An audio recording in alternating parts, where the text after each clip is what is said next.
Bonjour, bienvenue sur ma chaîne et sur laquelle, me dit-on, vous êtes de plus en plus nombreux à me suivre, ce dont je vous remercie. Alors, le sujet de la semaine, c'est « Êtes-vous vraiment cadre dirigeant ?»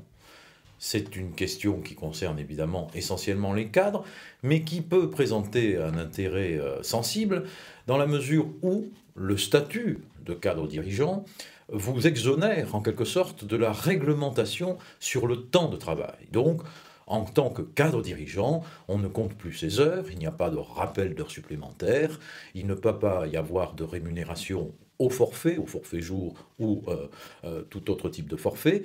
On est finalement hors cadre de ce point de vue-là.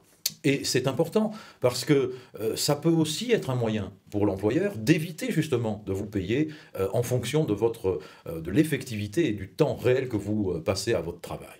Donc la question est quelque part réglée d'abord par le Code du travail qui pose des conditions en disant voilà quels sont les critères à retenir pour considérer qu'on est cadre dirigeant, et aussi la Cour de cassation. Alors les critères posés par le Code du travail sont au nombre de 3.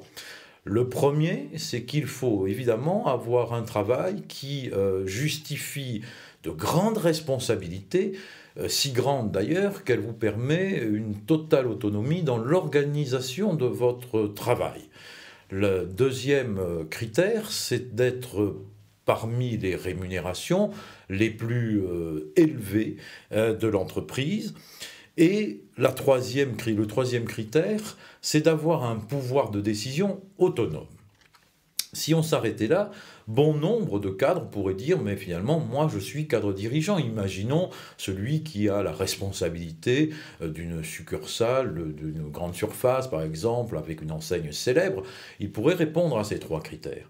Mais la Cour de cassation, notamment dans un arrêt précisément du 31 janvier 2011, a exigé une condition supplémentaire. Une condition très importante et j'allais dire de bon sens. C'est-à-dire qu'elle considère qu'il faut aussi, et c'est presque une condition sine qua non, préalable à toutes les autres qui doivent être cumulées, il faut faire partie de la classe de l'équipe dirigeante, c'est-à-dire avoir un pouvoir sur l'ensemble de l'entreprise, sur les décisions qui vont être prises dans cette entreprise.